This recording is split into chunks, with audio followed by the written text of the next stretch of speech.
Assalamu alaikum. Imagine you have a daughter and she grows up in your home with sound morals and values, and you've spoiled her, you respect her, and as she grows older, you teach her as much as you can. And there is no screaming and shouting in your home, there is no swearing, there is no oppression, like you wouldn't actually tell someone hurtful things, you wouldn't ask them to do things that are so difficult unless you help them, and you wouldn't expect from them to do so much more than their own capacity. And one day, mashallah, either they come up with some idea of getting married somewhere, or you come up with some idea of getting married somewhere, and things progress and they end up getting married. So this daughter of yours, your beloved child, actually ends up getting married somewhere. And she's very excited. Both parties are extremely excited. They have met each other and everyone feels that this is going to work very well. And as your daughter enters this new home, you find she gets on very well with her husband. But unfortunately, the in-laws maltreat her. Whether it's a sister-in-law, a brother-in-law, a mother-in-law, a father-in-law, they maltreat her to the degree that they abuse her, they swear, they scream and yell, they expect her to do things she's never done before. So she has to get up very early in the morning, and from day one, very early into the marriage, it's already a prison sentence. Her life has changed completely. They begin to doubt her. They want to track everything she does. They actually don't want her to leave the home at all. They might lock her in the house and not allow her to come out whatsoever at all. And subhanallah, thereafter, they make sure she cooks and cleans and does everything and doesn't sleep until the last brother-in-law is back from work. He is fed by this person who's not his wife, but it's his brother's wife.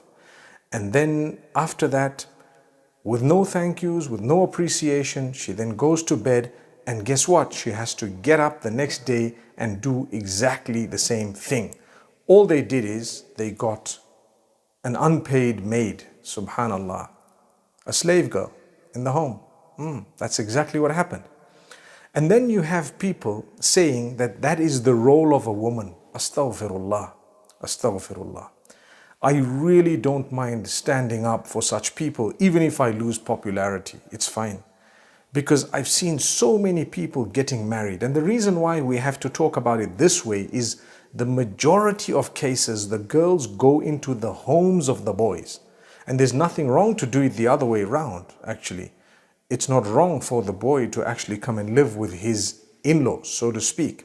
Some cultures frown upon it, but from an Islamic perspective, for as long as there is an agreement, it's okay, it's fine. There's nothing wrong with that.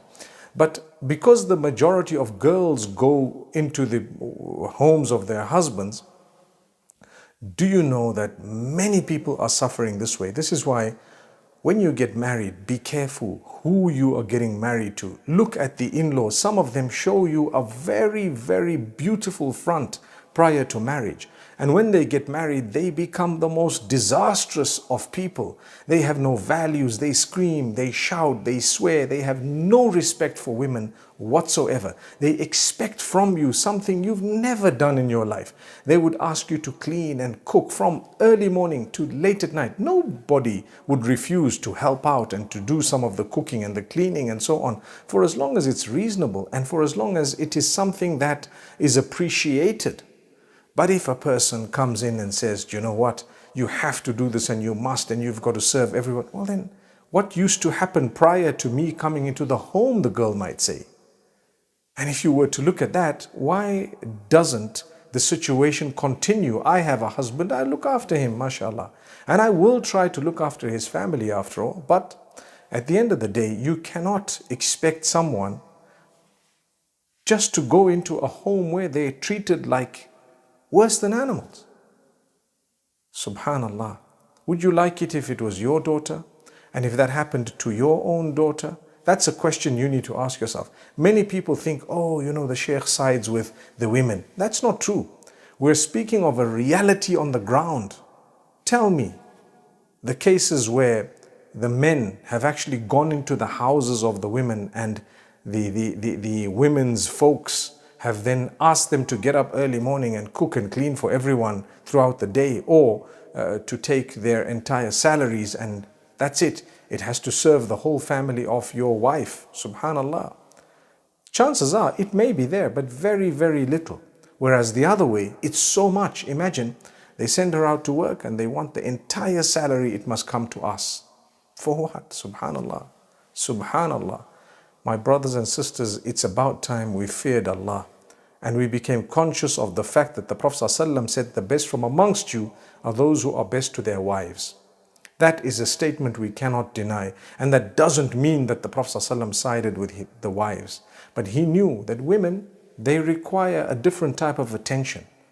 And subhanallah, if you give them that attention and you honor them and you appreciate and you don't scream and yell at them and you don't swear and shout at them and you don't just doubt them and mistrust them for no reason and you don't expect from them that which they are not accustomed to and you wouldn't want for your own child, subhanallah.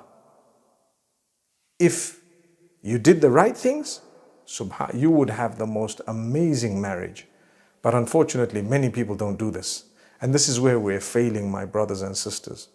We need to go back and treat your wife with respect. And the wives too need to treat their husbands with respect. It is only the mutual respect that would actually nurture that particular relationship in the right direction, bi'idhnillah.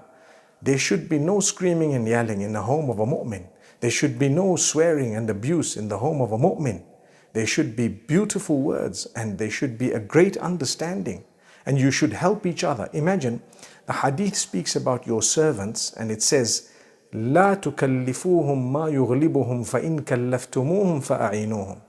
Your servants, don't actually task them with that which is very difficult for them to fulfill. And if you have to do that, then you need to get up and help them. Help your servants. That's what the hadith says, because they're your brothers and your sisters.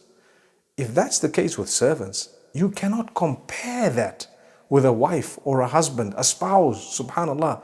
If you're asking your spouse to do something difficult, they're not used to it. Imagine they come into the new home expecting everything to be good. And first things first, they have to get up early in the morning every single day and they have to sleep last thing at night, and that too very tired with the worry of getting up so early, subhanallah, once again, and serving the people. Yes, salah is there, we don't deny that. But this is something beyond that. It's not what Islam teaches. So let's not confuse this. May Allah subhanahu wa ta'ala protect us and grant us ease. أقول قولي هذا والسلام عليكم ورحمة الله.